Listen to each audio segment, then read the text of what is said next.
Hello, and welcome. I'm your night librarian. So glad you're here tonight. I hope you don't mind. I've put on some relaxing music for you. It should begin shortly, softly in the background. Let's take a moment to slow down together. There's nothing you need to do, and nowhere you need to be. Let's light up the candle.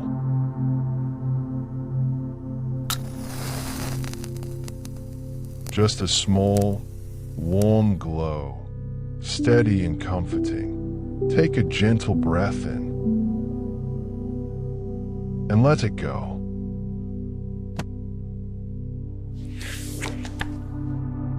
Tonight, we'll be talking about something simple, something calm, something that you can drift in and out of as you rest. You don't need to stay awake. Just listen, relax, and allow yourself to fall asleep whenever you're ready. This library grows with its travelers. If these stories help you rest, subscribing helps us grow and guides other sleepless souls here. A like or a quiet comment is always appreciated. But for now, all you need to do is relax. The library is quiet. The candle is lit. Settle in. Get comfortable. And allow your eyes to grow heavy. Tonight, the doors to the sanctuary are open just for you. As the world outside grows quiet and the shadows lengthen, the librarian invites you to step inside, away from the noise and the frantic pace of the day. You may be familiar with the famous words of Dale Carnegie, or perhaps you've seen his book on many shelves. But tonight, the librarian has something better to offer. Instead of a manual of rules or a list of instructions, we are going to explore the heart of those lessons through the power of story. It is one thing to read a principle. It is another to feel it breathe. These narratives are designed to help you learn the most important truths of human connection, or perhaps to simply refresh a memory you already hold. By weaving these timeless principles into the quiet fabric of a story, they settle deeper into the mind. As you drift towards sleep, these lessons will take root, so that when you wake, you may find yourself using them effortlessly in your daily life, speaking a little more kindly, listening a little more deeply, and moving through the world with a new sense of grace. The fire is low. Let the weight of the day fall away as we turn to the first page. This story's title is The Master Gardener. The morning came to Thomas Chen's garden the way it always did, with reluctant light filtering through the oak trees and settling on precisely arranged beds of roses and hydrangeas. He stood at his kitchen window, coffee cooling in his hand, surveying what the neighborhood had long considered a masterpiece. Every hedge stood at regulation height. Every stone in the pathway sat exactly 3 inches from its neighbor. The irrigation system activated at 6:47 a.m. without fail. Each sprinkler head calibrated to deliver the precise volume of water its designated zone required. The air smelled of wet earth and yesterday's grass clippings, still piled by the compost bin where his landscaping crew had left them. Thomas had won the Neighborhood Garden Award 3 years running. His roses took ribbons at the county fair. Garden club members photographed his topiaries for their newsletters. Yet this morning, like so many recent mornings, he felt only the weight of maintenance schedules and fertilizer ratios pressing against his chest.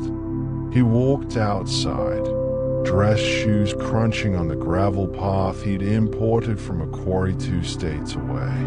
The garden stretched before him in all its geometric glory, but something felt absent, like a house with all its lights on and nobody home. A robin landed on the bird bath, and Thomas mentally noted the algae forming on the basin's rim. Another task for the list. The creature drank, tilted its head, and flew away, leaving only ripples that disturbed the water's mirror surface. In the far corner, where the property line blurred into wild growth, Thomas spotted movement. His new neighbor, Marcus, was working in the tangled patch of land everyone else on the street had written off as hopeless. The man was on his knees in the dirt, still wearing pajama pants, talking to something Thomas couldn't see, probably pulling weeds. Thomas thought, checking his watch. He had a conference call in 40 minutes and needed to review his presentation. The garden would keep. It always did. Maintained by professionals, admired by strangers, and increasingly feeling like a museum exhibit of his own making. Thomas had built his garden the way he'd built his career at the architectural firm. Through meticulous planning, substantial investment, and an unwavering belief that excellence spoke for itself. He never understood why the office felt so cold during meetings, why his team seemed relieved when he traveled, why his ex-wife had called him technically perfect and emotionally absent in their final argument. Results were what mattered. Achievement was its own reward. Appreciation was something you earned through superiority, not something you distributed freely like cheap fertilizer. Walking to his car, he paused by the rose bed. The peace roses had opened overnight, their cream and pink petals perfectly formed. He should feel pride. Instead, he felt like an accountant of beauty, tallying assets that generated no interest. When had he last actually touched one of these flowers? When had he knelt in the dirt and felt the soil between his fingers, rather than reviewing the soil analysis reports his service sent quarterly? His phone buzzed with a message from his team lead, Jennifer. The presentation was ready for his review. He'd probably rewrite most of it anyway, he thought. That was his job as the senior partner, to elevate everyone else's work to the standard clients expected. Jennifer had been with the firm for 8 years. He couldn't remember the last time he told her she'd done something well, though he certainly remembered every correction he'd made to her designs. The drive to work took him past Marcus's house again. Through the fence, he could see the man now standing, hands on his hips, looking at something with a smile that struck Thomas as absurdly disproportionate to the modest garden patch before him. What could possibly justify that kind of joy in such an amateur effort? The tomato plants weren't even staked properly. The flower bed looked like chaos trying to pretend it was a plan. At lunch, Thomas found himself distracted during the client meeting. He kept thinking about that smile, about the way Marcus had been speaking to his garden like it was a conversation rather than a project. That evening, he left work early for the first time in months, driven by a curiosity he couldn't quite name. He found Marcus in his yard again, this time sitting on an overturned bucket, writing in a small notebook. Evening, Marcus called out, "You're the master gardener everyone talks about, right? Thomas." "That's me." Thomas approached the fence, unsure why he wasn't heading inside. "Come see this," Marcus said, waving him over with genuine enthusiasm. "I know it's nothing like your place, but I'm pretty excited about what happened today." Thomas walked through the gate, expecting to be polite for 30 seconds before excusing himself. Marcus led him to a simple wooden trellis where morning glories were just beginning to climb. "My daughter planted these from seeds 6 weeks ago. Look, the first bloom opened this morning. Isn't it perfect?" Thomas looked at the single purple flower, no different from 1,000 morning glories blooming in gardens across the city. But Marcus was looking at it like it was the first flower ever created, and his daughter appeared from the house at that moment, running toward them with a smile that could power a city. "Dad, did you tell Mr. Chen about my morning glory? Do you think it's beautiful?" Marcus knelt down to his daughter's level. "I think it's the most beautiful morning glory I've ever seen. You know why? Because you were patient with it. You watered it every day. You checked on it even when nothing seemed to be happening. You believed in it. And look what you created." The girl beamed, and something cracked open in Thomas's chest. This wasn't performance. This was recognition. This was someone seeing the small miracle of effort and growth and saying it out loud, making it real through acknowledgement. "It really is remarkable," Thomas heard himself say, and he meant it. "The color is incredible, and you grew this from seed. That takes real dedication." The girl's smile somehow brightened further. "Really? Do you think I could grow roses like yours someday?" "I think," Thomas said slowly, "that you're already growing something more important. You're growing them with love." Marcus met his eyes, and Thomas saw no judgment there, only an invitation to remember something he'd forgotten. When had his garden stopped being about the growing and become only about the grown? When had he stopped seeing the miracle in a single bloom? That night, Thomas did something unprecedented. He called Jennifer and asked if they could meet before the presentation. When they sat down the next morning, he didn't open her file. Instead, he said, "I've been thinking about the library project you designed last year. The way you solved the natural lighting problem was brilliant. I don't think I ever told you that. I should have." Jennifer's face showed surprise, then something deeper. "That means a lot, Thomas. I worked really hard on that." "I know you did. I can see it. I just forgot to say so." In his garden that weekend, Thomas did something else he hadn't done in years. He got on his knees in the dirt, no gloves, and planted morning glory seeds along the back fence. They were imperfect, unplanned, and unlikely to win any awards.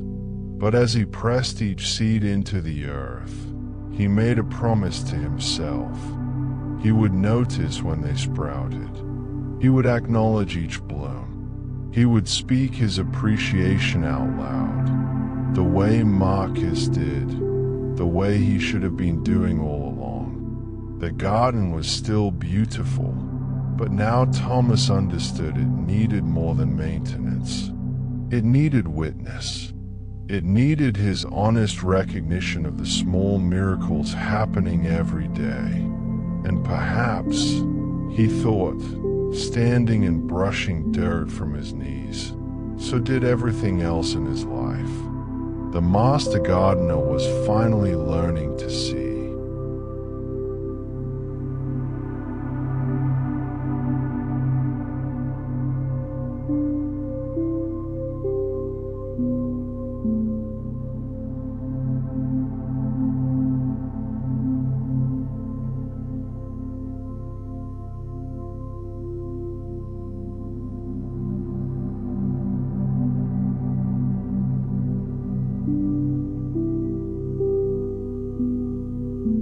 next story's title is The Clockmaker's Shop. The bell above the door released a single, clear note as Sarah Winters stepped into the clockmaker's shop, shaking rain from her expensive coat. The sound of ticking surrounded her immediately, not chaotic but layered, like a conversation in a language she'd never bothered to learn. Everywhere she looked, timepieces covered the walls, grandfather clocks standing like sentinels, cuckoo clocks waiting for their appointed hours, pocket watches suspended in glass cases catching the afternoon light filtering through the shop's front window. The air smelled of machine oil and old wood, tinged with something else she couldn't identify, maybe brass polish or the particular mustiness of a place that had stood unchanged while the world outside accelerated. She ducked in here only to escape the sudden downpour, annoyed that Geneva's weather had disrupted her tight schedule. The watch conference didn't start until tomorrow, but she had planned to spend today networking at the hotel bar, collecting business cards, making impressions. Instead, she was trapped in this relic of a shop that probably hadn't seen a customer under 70 in decades. Behind the counter, an old man worked with a jeweler's loop pressed to his eye, his hand steady as he manipulated something too small for Sarah to see. He wore a vest from another era, complete with a pocket watch chain, and his white hair caught the light from the desk lamp arched over his workspace. He didn't look up when she entered, didn't perform the obligatory greeting she'd come to expect from every shop in every city. The lack of acknowledgement irritated her more than it should have. Sarah checked her phone. No signal. Of course. She sighed audibly, hoping the sound would prompt some customer service, some recognition of her presence. The old man continued his work, and the clocks continued their ticking, each one marking time in its own rhythm, indifferent to her impatience and her importance. Outside, rain streaked the windows, blurring the world into watercolor impressions of buildings and umbrellas passing by. Sarah had built her reputation in the luxury watch industry through relentless self-promotion and strategic networking. At 32, she was already regional director for an international auction house, known for her ability to walk into any room and become its center. She collected connections the way some people collected stamps, each one a potential transaction, a possible advantage. Her technique was perfected through hundreds of conferences and cocktail parties. Ask just enough about the other person to seem polite, then pivot smoothly to her own accomplishments, her latest acquisition, her insider knowledge that made her invaluable. People always seemed impressed at first. She'd watch their faces light up when she mentioned the Patek Philippe she'd sold last month or the private collection she'd been invited to appraise. But lately, she'd noticed something troubling. The conversations never deepened. The connections never lasted. People would exchange cards with her, promise to stay in touch, then somehow fade away. Her contact list was enormous, but when she needed a favor last month, a reference for a board position, the responses had been surprisingly lukewarm. Standing in this obsolete shop, water pooling at her feet, she felt the familiar restlessness that came with being unobserved. Who was she if nobody was watching? What was the point of a carefully curated expertise if there was no audience to appreciate it? The old man's indifference felt almost aggressive. Didn't he know who she was? She'd been featured in Watch Collector magazine just last quarter. She walked along the wall, examining the inventory with a professional's eye, already composing the dismissive anecdote she'd tell at the conference. "I got stuck in the most pathetic little shop," she'd say. "The owner didn't even know enough to try to sell me anything." But as she looked closer, her narrative faltered. These weren't the cheap reproductions she'd expected. Some of these pieces were extraordinary. That mantel clock had enamel work she'd only seen in museum collections. The pocket watch in the corner case bore a maker's mark she recognized from auction catalogs. One had sold for €50,000 3 years ago. "Excuse me," she finally said, her voice louder than necessary. "Do you know what you have here?" The old man looked up slowly, removed his loupe, and studied her with eyes that were sharp despite his age. "Yes," he said simply. "Do you?" The question landed like a challenge. Sarah felt heat rise to her cheeks. She was about to launch into her credentials when something made her pause. The way he'd asked it wasn't confrontational. It was genuine curiosity, as if he really wanted to know whether she understood what she was looking at, not whether she understood her own importance. "I work in luxury watch auctions," she said, the words coming out more defensive than she'd intended. "I've been in the industry for 10 years. He said, and returned to his work. That was it. No follow-up questions, no interest in her accomplishments, no attempt to leverage her expertise. Sarah found herself walking closer to the counter, drawn by the puzzle of someone who seemed entirely unimpressed by her. "What are you working on?" she asked, surprising herself. She never asked questions unless they served a purpose. The old man looked up again, this time with something new in his expression, a spark of interest. "A complication repair. The owner's great-grandfather carried this watch through 2 wars. The moon phase mechanism stopped working in 1987, and the family finally decided to have it restored. He held it up for her to see, and despite herself, Sarah leaned in. "Why did they wait so long?" she asked, and realized she actually wanted to know. For the first time, the old man smiled. "That's exactly the right question. The grandson told me his father could never bring himself to have it fixed. He was afraid it would change something essential, some connection to the man who'd carried it. But then the grandson had a daughter, and he wanted her to see it working the way her great-great-grandfather had seen it." As he spoke, his hands moved gently over the mechanism, and Sarah found herself watching not the watch, but the watchmaker. He spoke about the family with intimate knowledge. The grandfather's letters from the front, the father's reluctance, the grandson's hope. He knew their story because he'd asked, because he'd listened, because he cared enough to understand why this repair mattered. "How long have you had this shop?" Sarah heard herself ask. 43 years this October, he said.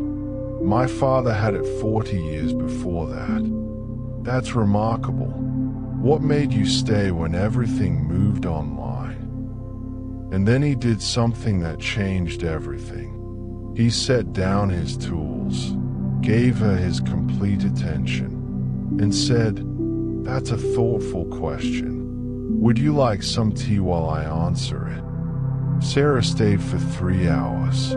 The rain stopped, the sun emerged, and still she sat on the stool by the counter, listening. The old man's name was Henri, and he told her about his apprenticeship, about the watches that came to him carrying stories of proposals and inheritances and final gifts.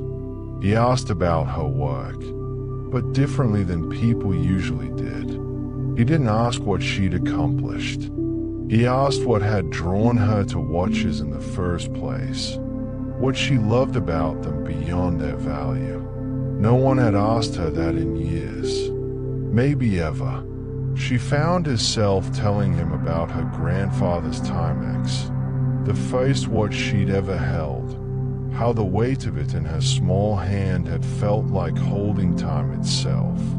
Henri nodded, understanding something she'd forgotten she knew.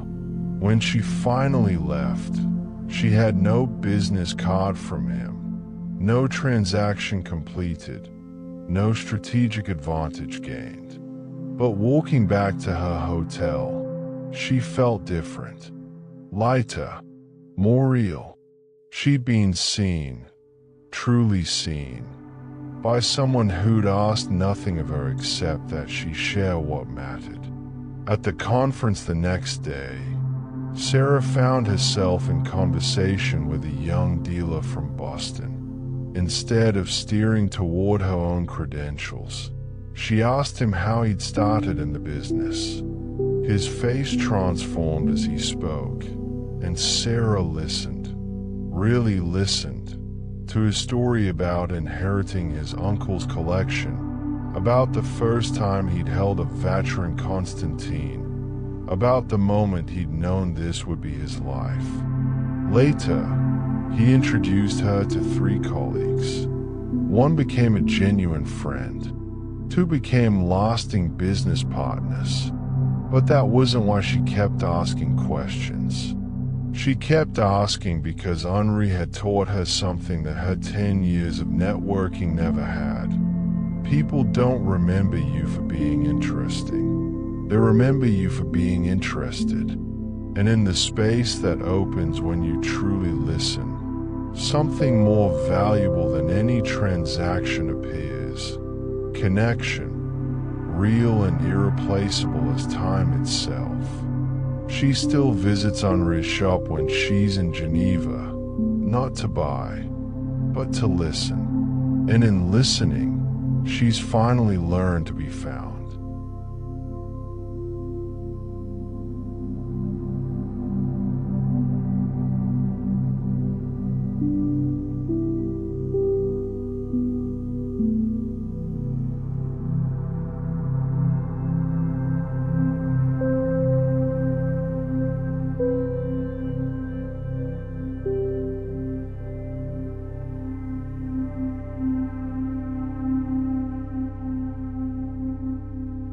The next story's title is The Two Rivers.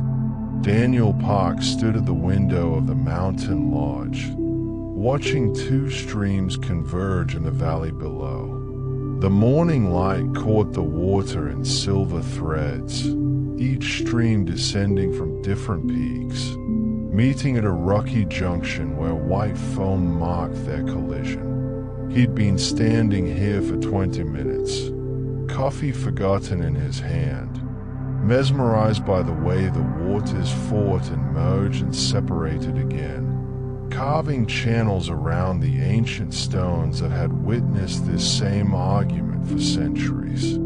The air smelled of pine and the particular coldness that comes from snowmelt, clean and sharp enough to cut through the fog that had wrapped around his thoughts for weeks.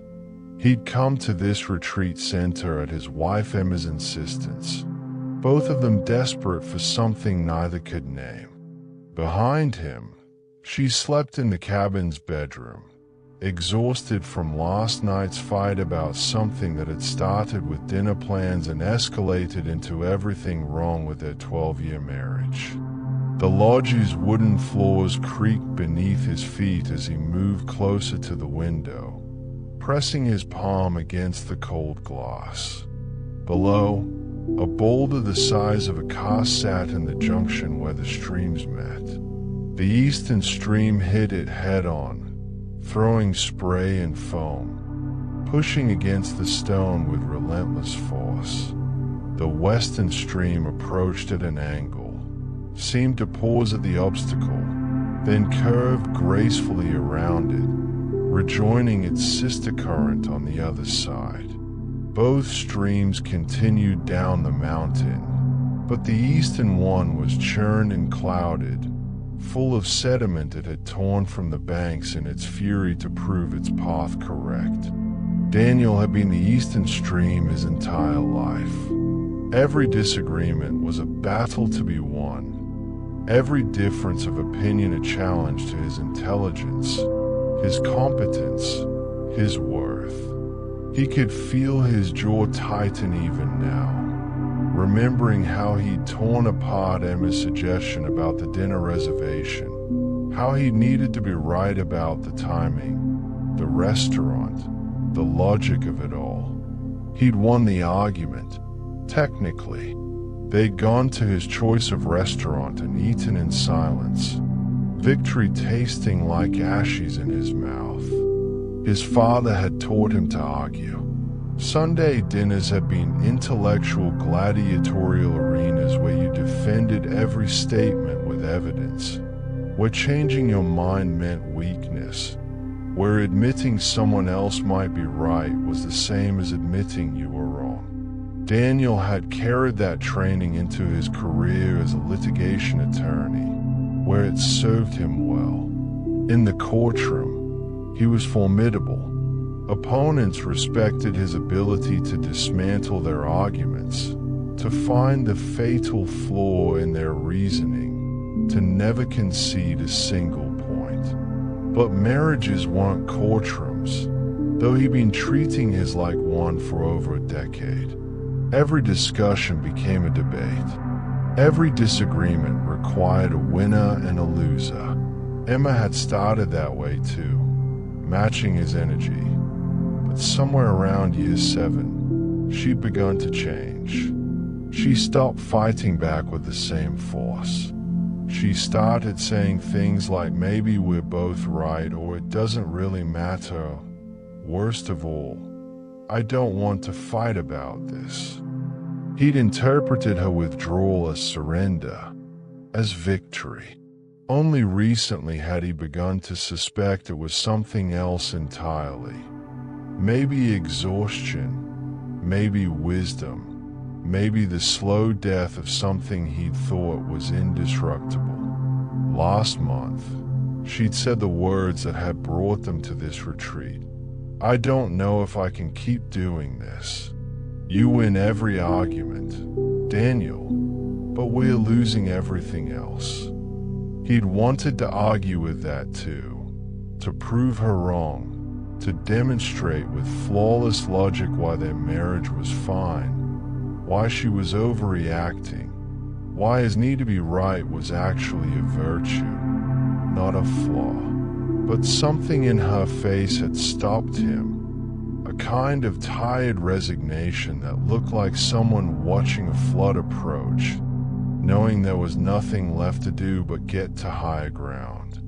Now, watching the streams below, he saw something he'd been too busy winning to notice. The eastern stream's aggressive approach to the boulder wasn't changing anything. The rock had been there for thousands of years and would be there for thousands more. All that force, all that crashing and churning, was accomplishing nothing except turbulence. Meanwhile, the western stream flowed clear and peaceful, arriving at the same destination without the battle. But letting the boulder win felt impossible. Didn't flowing around it mean the rock was right?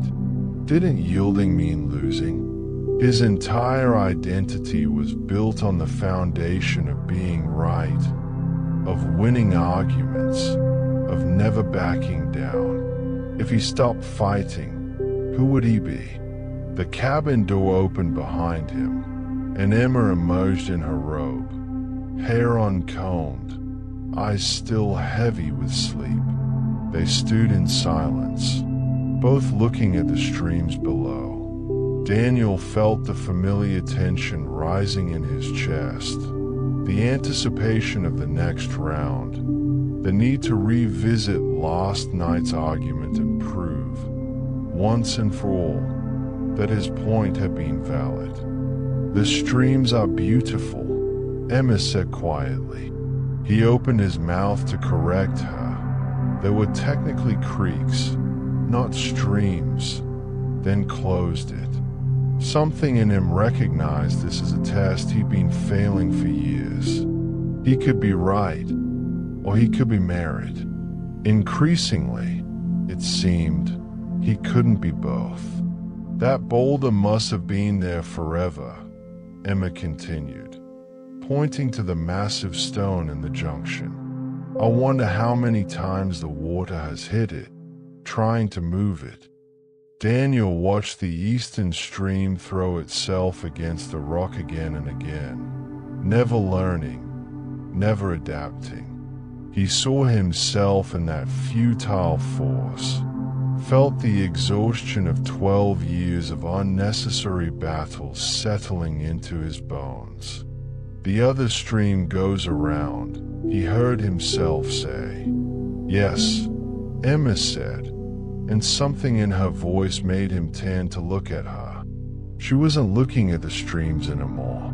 She was looking at him with an expression he couldn't quite read, something between hope and grief. "I've been the stream that fights the rock," he said, the words coming from somewhere deeper than his practiced courtroom voice.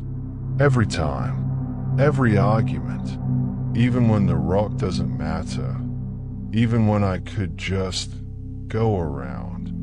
Emma's eyes filled with tears. "I'm so tired of being the rock, Daniel." The truth of it hit him like cold water. She wasn't his opponent. The arguments weren't trials to win. There was no judge, no jury, no verdict that would validate him. There was only this, two people trying to flow in the same direction, and one of them turning every obstacle into a battle. "What if," he said slowly, testing the words, "what if I just stopped fighting?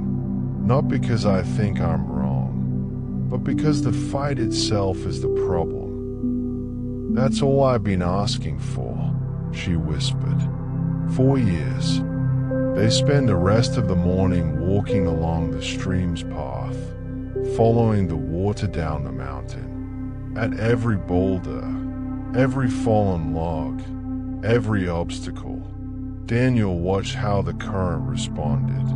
Sometimes it split and rejoined. Sometimes it pulled briefly before finding a new channel. Always, it continued flowing without the need to prove anything to the stone. That afternoon, when Emma suggested they try the restaurant she'd wanted the night before, Daniel felt the old impulse rise, the need to explain why his choice had been better, to defend his logic, to win. Instead, he heard himself say, "That sounds perfect. I'm sorry about last night." The shock on her face told him how rare those words had become. "You don't have to apologize. You weren't wrong about the timing." "I wasn't right about what mattered," he interrupted gently. "The timing was never what mattered." Something shifted in the space between them, like water finding a new path after years of running in the same destructive channel. Over dinner, they talked without debating. When they disagreed about what movie to watch afterward, Daniel did something revolutionary. He let her choice stand without needing to explain why his would have been better. It felt like losing at first, that same uncomfortable sensation of yielding ground. But as the evening went on, he realized he hadn't lost anything except the exhausting need to be right.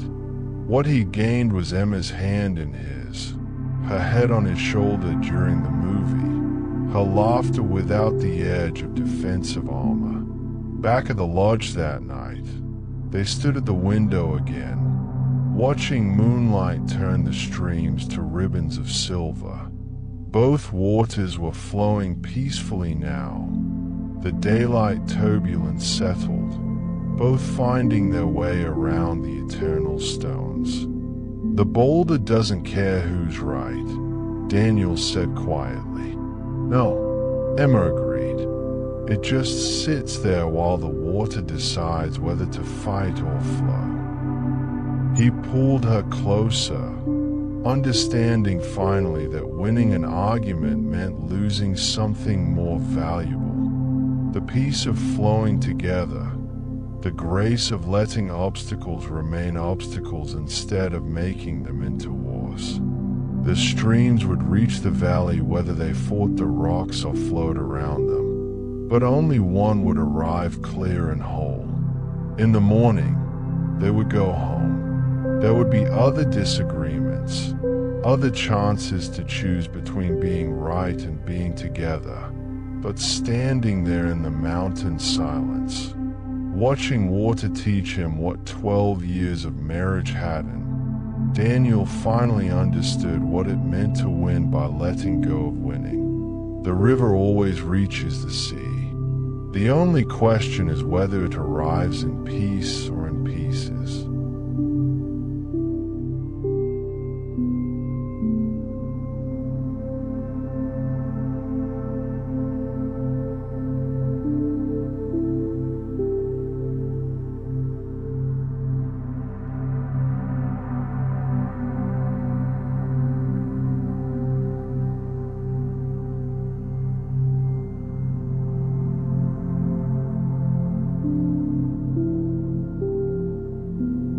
The next story's title is The Morning Train. The 6:47 train to Grand Central smelled of wet wool and stale coffee, of too many bodies pressed too close in the gray pre-dawn light. Margaret Sullivan stood wedged between a businessman's briefcase and a teenager's oversized backpack, her face carefully arranged into the blank expression that urban survival demanded. The fluorescent lights flickered overhead, casting everyone in the sickly pallor of the perpetually exhausted. Around her, 40 people stood in silence, each face a study in resignation, each set of shoulders curved inward against the world. The train lurched forward with its familiar metallic groan, and Margaret grabbed the overhead rail, her knuckles white against the chrome pole worn smooth by 1,000 other grips. Through the window, the November darkness offered nothing but her own reflection staring back, and she looked away, uncomfortable with what she saw there. The heating system rattled and wheezed, blasting air that was somehow both stuffy and cold, carrying the synthetic scent of industrial cleaner that never quite masked the underlying smell of humanity in transit. She'd been taking this train for 11 years, ever since the promotion that had moved her to the corporate office. 11 years of this same car, this same time, many of these same faces. Yet she couldn't have told you a single person's name. The unspoken rule was clear. Look at your phone, look at your book, look at nothing, but never look at another person. Never smile, never acknowledge, never invite connection. The train was a container for strangers who happened to be traveling in the same direction. Nothing more.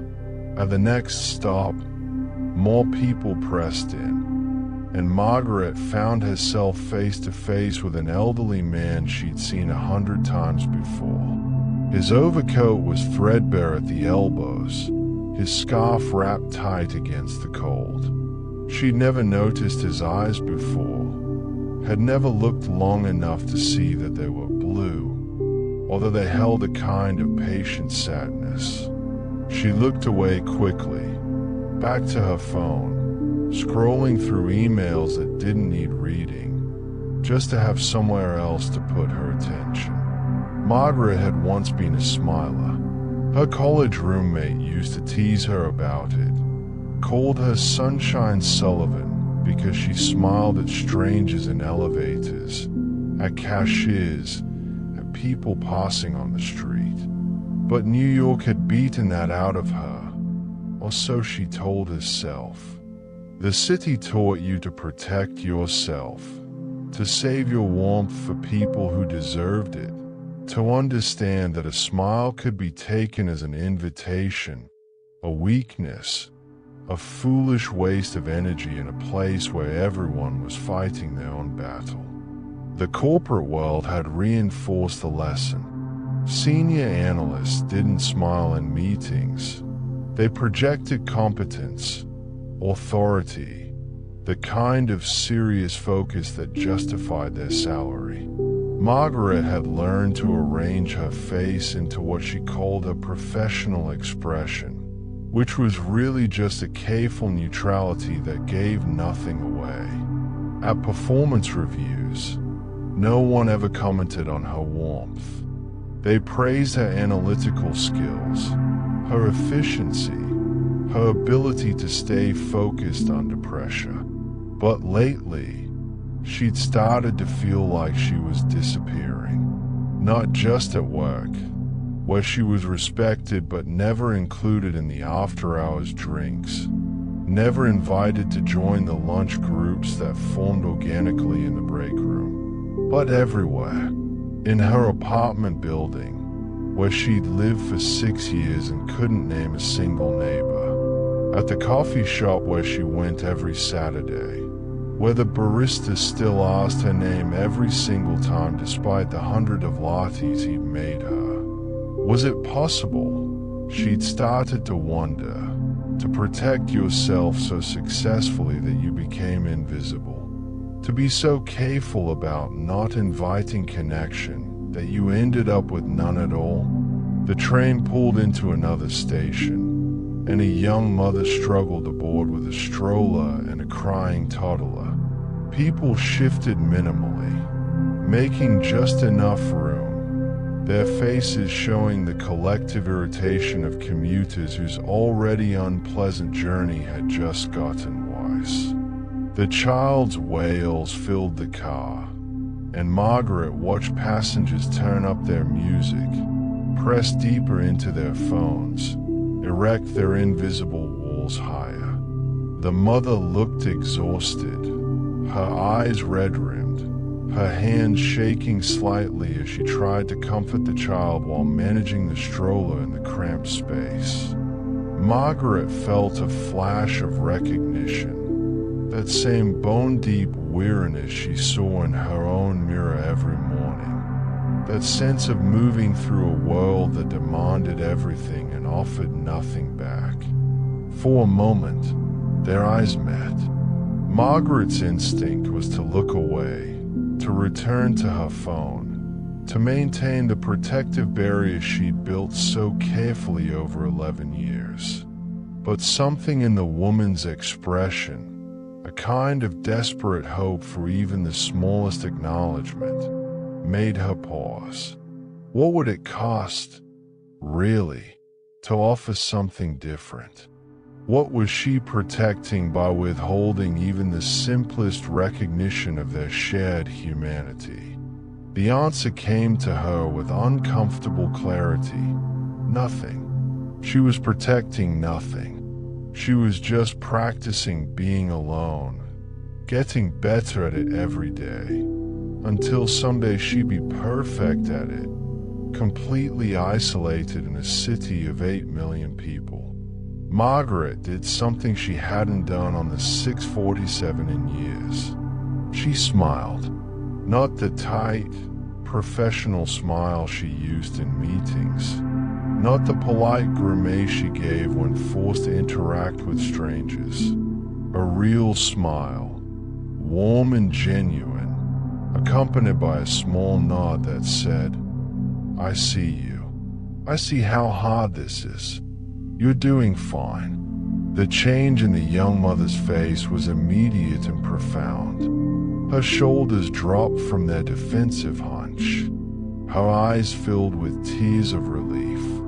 She smiled back, and in that smile was such gratitude, such unexpected connection, that Margaret felt something crack open in her chest, something that had been frozen so long she'd forgotten it was there. "Thank you," the mother mouthed silently, and Margaret nodded again. Then something remarkable happened. The businessman next to Margaret, who'd been radiating irritation about the crying child, looked at the mother and smiled too. Not a big smile, just a small softening of his face, but it was there. The elderly man with the threadbare coat reached up and made a silly face at the toddler, who stopped crying mid-wail, startled into silence. A teenage girl offered the mother her seat. Another passenger helped adjust the stroller to make more room. The entire energy of the car shifted, like a window had been opened in a stuffy room. People who'd been carefully avoiding each other's eyes began to make brief, acknowledging contact. A woman near the door smiled at Margaret, and Margaret smiled back, surprised by how easy it was, how natural it felt, like remembering how to speak a language she'd thought she'd forgotten. It was such a small thing, just a movement of facial muscles, just the willingness to let her face show what she actually felt, which was compassion and recognition, and the simple truth that they were all human beings trying to get through the day. The train pulled into Grand Central, and as people filed out, something unusual happened. The young mother caught Margaret's eye one more time and waved. The elderly man nodded to her as he passed. Even the businessman, usually first off the train with his aggressive stride, paused to hold the door for someone behind him.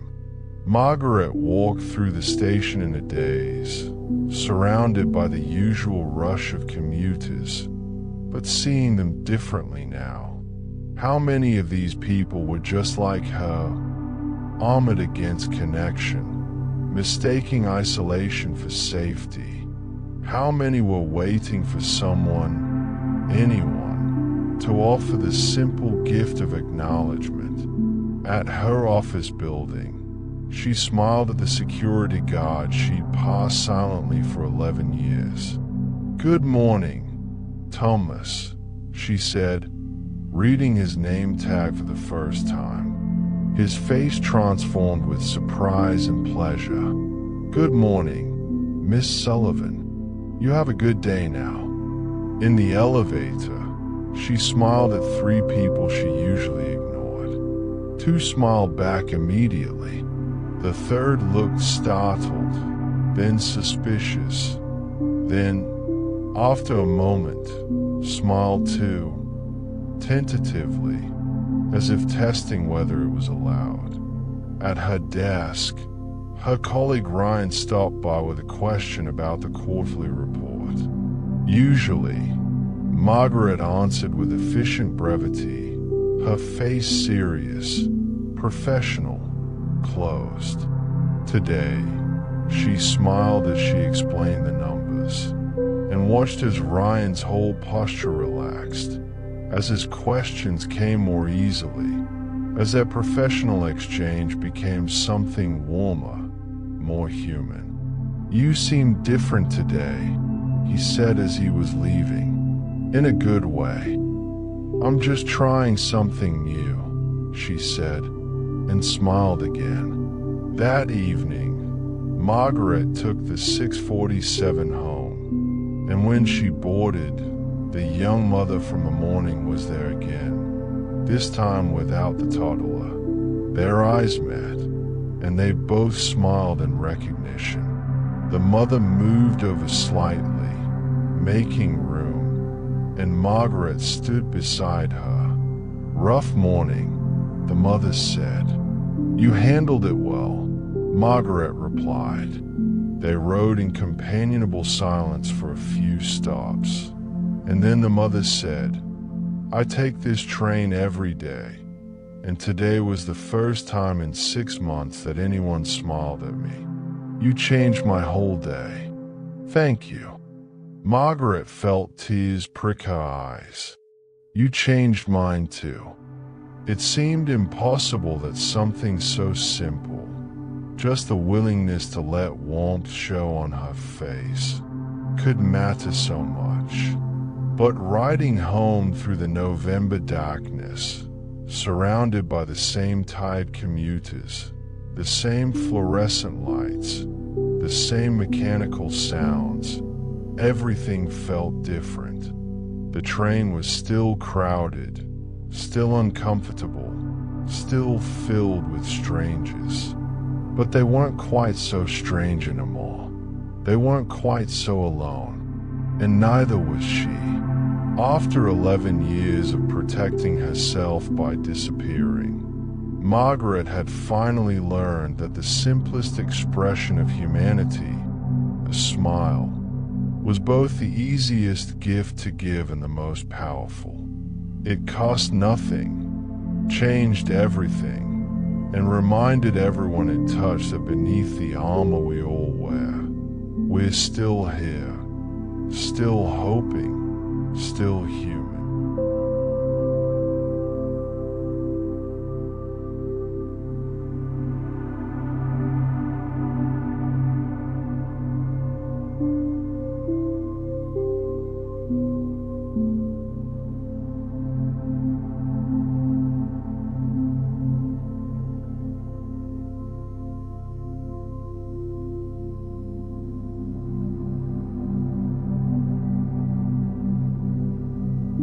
The next story's title is A Librarian of Willow Creek.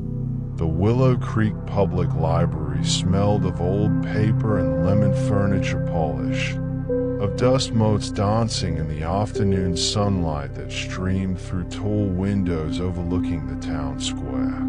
Eleanor Chen had worked at the circulation desk for 23 years, long enough that the soft thud of stamped books and the whisper of turning pages had become the rhythm of her breathing. The wooden floors creaked under the familiar footsteps of patrons coming and going, each set of steps a story she'd learned to read without looking up. At 3:15, the heavy oak doors swung open and James Morrison entered, shaking rain from his jacket. Eleanor knew it was him before she saw him. His footsteps hesitated just inside the entrance, always pausing as if checking whether he was allowed to be there. He approached the desk with his usual hunched shoulders, eyes fixed on the floor, a man trying to take up as little space as possible in a world that seemed too big for him. "Aye," he mumbled to the desk surface, sliding his library card across the counter without meeting her eyes. "Returning these." The books were water damaged from his walk in the rain, their covers warped and pages rippled. Eleanor felt the familiar flutter of other librarians' disapproval. Donna at the reference desk had complained about James more than once, called him careless, said he shouldn't be allowed to borrow books if he couldn't take care of them. But Eleanor had been watching James for 6 months now, had seen the careful way he held books despite the chaos of his life, had noticed his clothes growing thinner as winter approached, had recognized the quiet desperation of someone slipping through the cracks. The library hummed with its usual afternoon energy.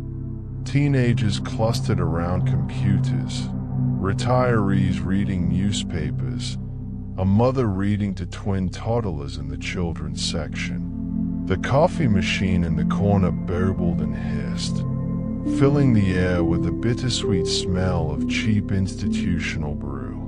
Outside, rain streaked the windows, blurring the view of the town square where people hurried past under umbrellas, each one absorbed in their own urgent trajectory through the day. Eleanor had always been good with names. It was a gift her grandmother had taught her. Back when Eleanor was young and certain she'd do something important with her life, something bigger than a small-town library. Remember people's names, her grandmother had said, and you remember their humanity. Forget their names, and they become furniture.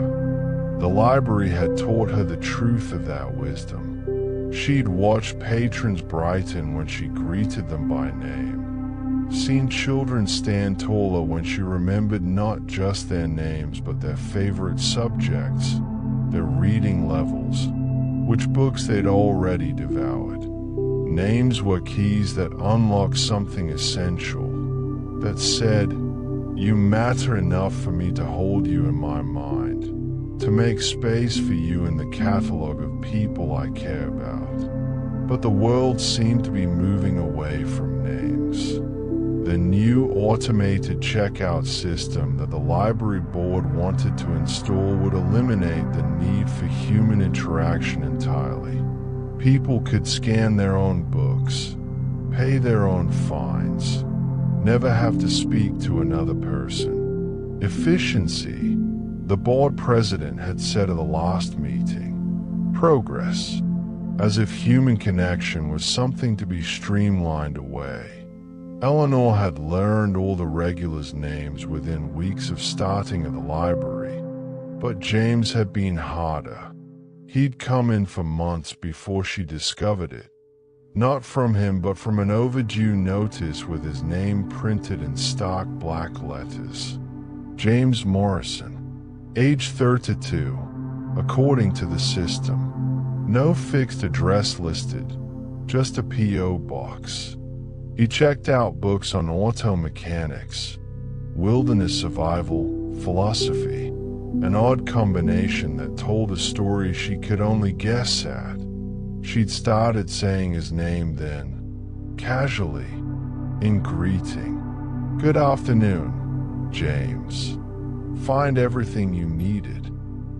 At first, he'd flinched, as if hearing his own name was a shock, as if he'd forgotten he was a person with an identity worth acknowledging. But slowly, over weeks and months, something had shifted. His shoulders straightened slightly when she said it. His eyes would flicker up to meet hers for a brief moment. Once, he'd even mumbled thanks, Eleanor, after reading her name tag. But today, looking at him standing before her desk with rain dripping from his worn jacket, she saw something different. His hands were shaking. His eyes, when he finally glanced up, were hollow. He looked like someone who'd given up, like someone practicing to disappear. "The books got wet," he said, voice barely audible. "I'm sorry. I can pay for them. It might take me a while, but I'll pay." Donna was watching from the reference desk, her expression saying "I told you so" without words. The system showed James already owed $37 in late fees from previous incidents. The board had a new policy about patrons with outstanding fines. They couldn't check out more books until the balance was cleared. Eleanor looked at James Morrison, really looked at him, and made a decision that would probably violate at least 3 library policies. "James," she said, her voice warm and clear, speaking his name like it mattered. "Why don't you sit down for a minute? You look cold. Can I get you some coffee?" His head snapped up, eyes wide with surprise. In that moment, Eleanor saw what she'd suspected but hadn't been certain of until now. No one had said his name with kindness in a very long time. Maybe weeks, maybe months, Maybe longer. I don't. He started, then stopped, confused by the offer. Cream and sugar? She asked, already moving toward the coffee station. Black is fine, he whispered. She brought him the coffee in the library's best mug, the one with the Willow Creek logo that wasn't chipped. She pulled up a chair on her side of the desk, breaking another unspoken rule about the barrier between staff and patrons. James, she said again, and watched him respond to his name like a plant turning towards sunlight. I want you to know that I see you, not just as a library card number or patron with fines. I see you as James Morrison, who reads philosophy and fixes things and is trying to get through something difficult. His hands wrapped around the warm mug, and she saw his throat work as he swallowed hard. How do you know my last name? He asked. I never told you. I looked it up, she admitted, because I wanted to know. Because names matter. Your name matters, James Morrison. Something broke in his face then, some careful control he'd been maintaining. I've been sleeping in my car, he said quietly. Lost my apartment 3 months ago. Lost my job before that. I keep the books in plastic bags, try to keep them dry. But he gestured helplessly at the warped covers. I'm sorry. I know I should stop coming here. I'm just a problem for you. No, Eleanor said firmly. James Morrison, you listen to me. You are not a problem. You are a person. And this library exists for people, especially people who need it most. She opened her desk drawer and pulled out a form she printed earlier that week, one she'd been saving for the right moment. This is an application for our community support program. It waives all fees for patrons experiencing housing insecurity. I'm going to fill it out for you right now. And then I'm going to recommend you for our new job opening. We need someone to help with building maintenance. Someone who knows how to fix things. It's part-time, but it comes with a small stipend and you can use the staff locker room for showers. James stared at her, coffee forgotten in his hands. Why are you doing this? You don't even know me. But I do know you, James, Eleanor said gently. I know you return books even when you're worried about damage fees. I know you read Seneca and Marcus Aurelius, which tells me you're trying to find wisdom in difficult times. I know you always say please and thank you, even when you're exhausted. I know your name, and that's not nothing. That's the beginning of everything. She watched tears track down his face, and she pushed a box of tissues across the desk. The world is very good at making people feel invisible, she continued. But names are how we fight that invisibility. When I say James Morrison, I'm saying, you exist, you matter, I remember you. He wiped his eyes roughly.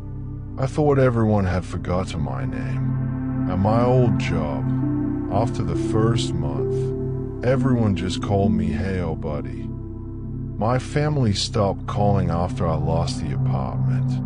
Even at the shelter, they just used my bed number. I started to feel like James Morrison had just stopped existing. Well, he exists here, Eleanor said, and is welcome here. And if he needs references for that maintenance job, I'll make sure my recommendation emphasizes how James Morrison is reliable, thoughtful, and exactly what this library needs. Over the next hour, Eleanor filled out the forms, made 3 phone calls, and arranged for James to start the following Monday. She also created a special checkout account that would allow him to borrow books from a personal allocation, bypassing the fee restrictions. When Donna came over to object, Eleanor fixed her with a look and said simply, "His name is James Morrison, and is one of us now." The magic of it, Eleanor realized as James left that afternoon with 3 new books carefully wrapped in a waterproof bag she'd given him, wasn't just in saying someone's name. It was in saying it like it mattered, like the person attached to that name was worthy of being remembered, of taking up space in your thoughts and in the world. A week later, James came to work his first shift, showered and shaved, wearing the clothes Eleanor had quietly arranged for him through the library's community closet. He walked differently now, not hunched and apologetic, but with the cautious dignity of someone remembering what it felt like to be seen. "Morning, Eleanor," he said as he clocked in. "Good morning, James," she replied, and smiled at the way his whole face brightened at the sound of his name. The automated checkout system was still scheduled for installation in 6 months. The board was still talking about efficiency and progress. But Eleanor had remembered something they'd forgotten, that every library card represented not a number but a name, and every name represented a person who deserved to be remembered. In a busy world rushing toward automation and anonymity, Eleanor Chen kept her desk at the circulation desk and kept saying people's names out loud, kept treating each patron like they were the only person who mattered in that moment. It was a small magic, saying someone's name with warmth and attention, but it was the kind of magic that could save a life, one remembered identity at a time. And James Morrison, who'd almost forgotten himself entirely, would never forget that.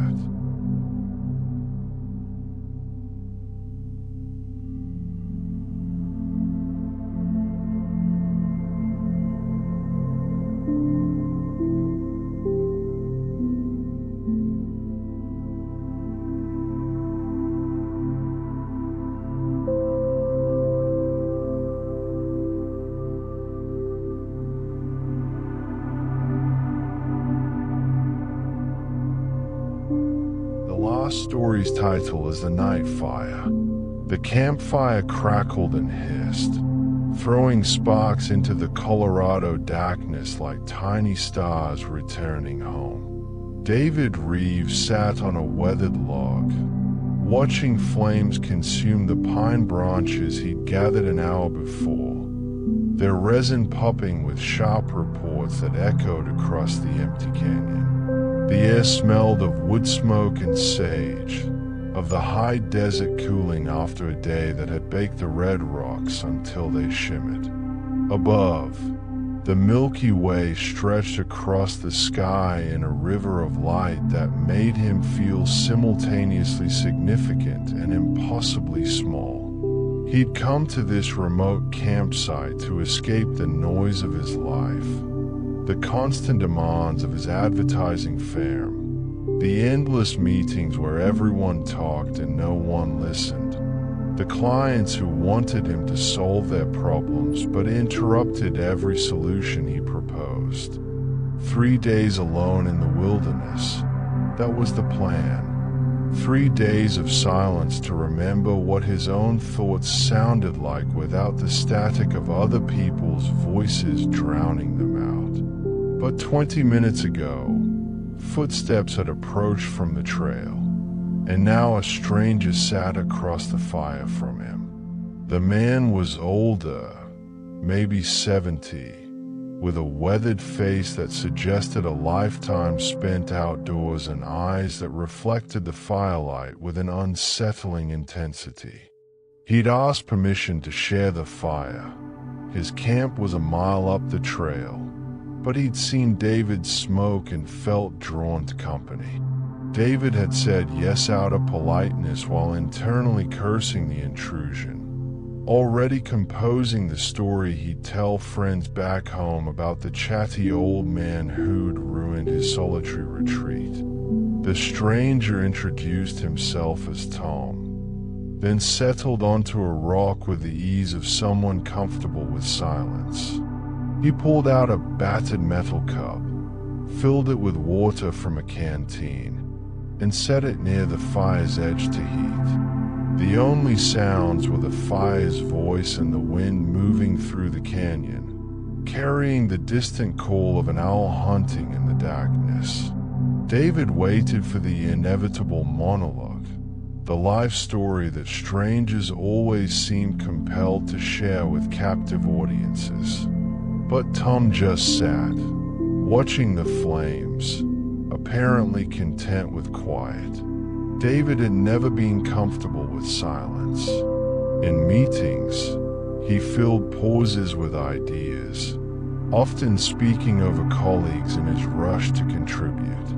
His wife had once told him, during an argument he'd rather forget, that he treated conversations like competitions, where the winner was whoever talked the most.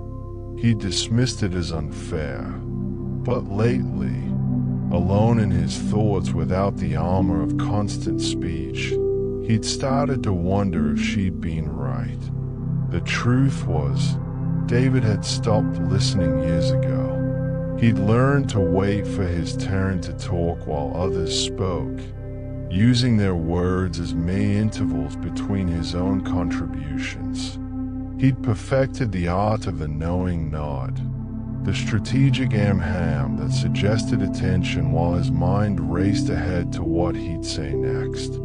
His team had started bringing concerns to his partner instead of him. His teenage daughter had stopped trying to tell him about her day.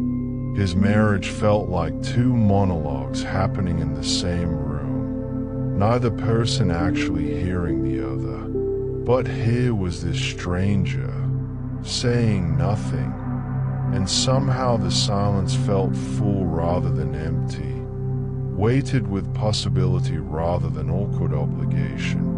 David felt the familiar urge to fill it, to talk about himself, his business, his reasons for being here.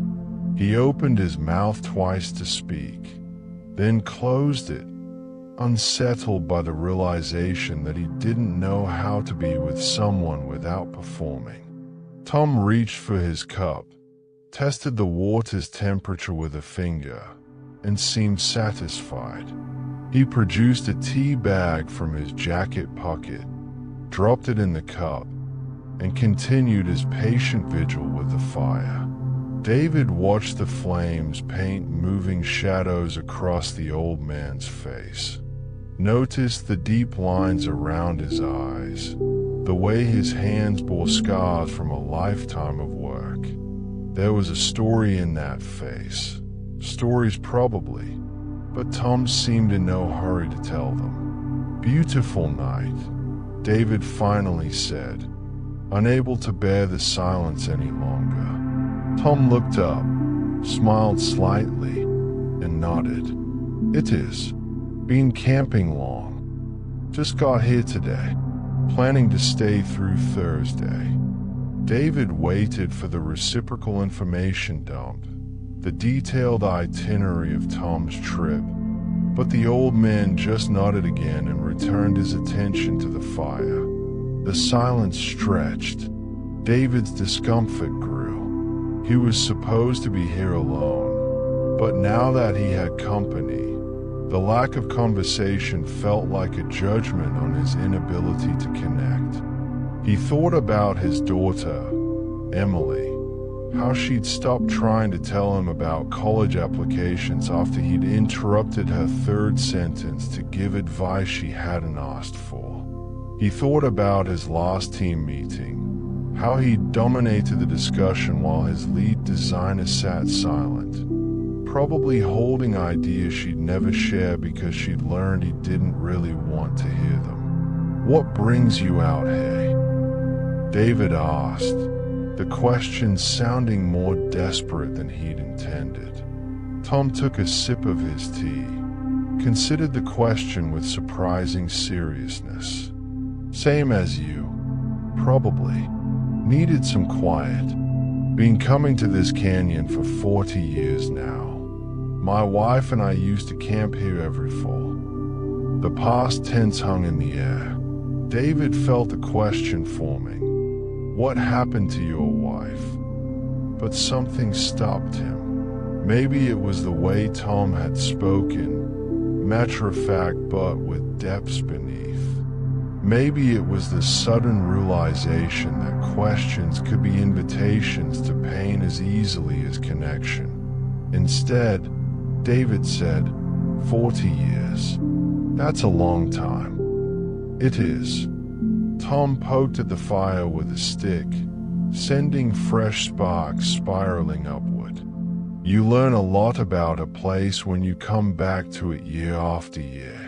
Notice things you missed before. David found himself genuinely curious, not filling silence but wanting to know. Like what? Tom's face changed, softened with something that might have been gratitude.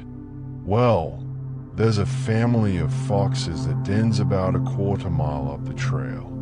Been watching them for 15 years now. 5 generations probably. There's a spot where the canyon wall's narrow, and if you stand there at dawn, the wind makes a sound like singing. The cottonwoods by the creek turn gold in the same order every year, starting with the oldest tree." He paused, and David didn't fill the pause. He waited, really waited, giving the silence room to breathe. "My wife Eleanor noticed all that," Tom continued, his voice quieter now. "I was always the talker, always pointing things out, telling stories. She was the listener, the noticer. After she died 2 years ago, I came back here alone for the first time and realized I'd missed everything. I'd been so busy talking that I'd never really seen what she was seeing." David felt something shift in his chest, a recognition so profound it hurt. "I do that," he said quietly. "I talk over people. My daughter, my wife, my colleagues. I don't mean to, but you think your words are more important than their silence," Tom said, not unkindly. "I understand. I did it for 43 years. Took losing Eleanor to learn that listening isn't just being quiet while you wait for your turn. It's actually receiving what someone's offering you, making space for their thoughts to matter as much as yours." David nodded, and this time he didn't speak. He let Tom's words settle, really heard them, felt their weight and truth. The fire crackled between them, and for the first time in years, David experienced what it felt like to simply be present with another person's story without trying to add to it, redirect it, or make it about himself. "Tell me about Eleanor," David said, and he meant it completely. Tom talked for an hour, and David listened, really listened, not planning his responses, not offering advice, not interjecting with his own similar experiences. He asked questions only when Tom paused, and the questions were about Eleanor, about Tom, about what it meant to love someone for 43 years and then learn to be alone. He learned that Eleanor had been a teacher, that she'd collected pressed wildflowers, that she'd laughed at her own jokes before she got to the punchline. He learned that grief wasn't something you got over, but something you learned to carry, like a stone smoothed by a river until it fit comfortably in your palm. When Tom finally stood to return to his own camp, he gripped David's shoulder. "Thank you," he said. "I've told plenty of people about Eleanor, but you're the first one who really listened. There's a gift in that, you know, being heard, being allowed to speak without being fixed or redirected or made into a lesson for someone else's life." After Tom disappeared into the darkness, David sat by the dying fire and thought about all the conversations he'd dominated, all the stories he'd interrupted, all the silence he'd been too afraid to honor. His phone, buried in his tent, held messages from his daughter, from his wife, from colleagues. Tomorrow, he'd respond differently. He'd ask questions and actually wait for the answers.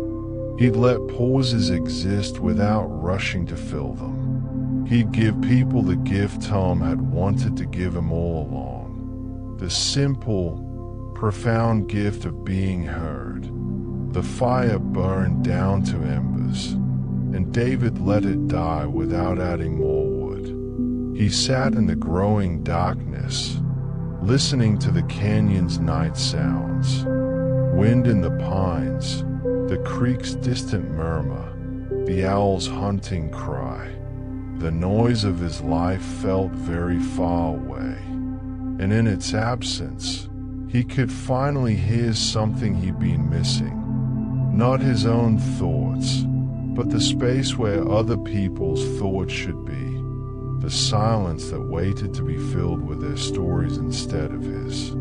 He'd come to the wilderness seeking solitude, but he'd found something more valuable, the understanding that the least he spoke, the more he learned. That listening wasn't passive but active, not empty but full.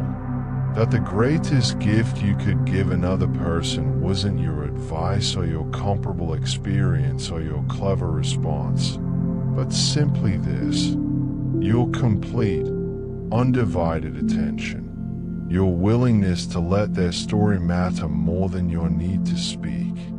In the morning, David would hike up the trail to find Tom's camp, to say goodbye and maybe listen to one more story.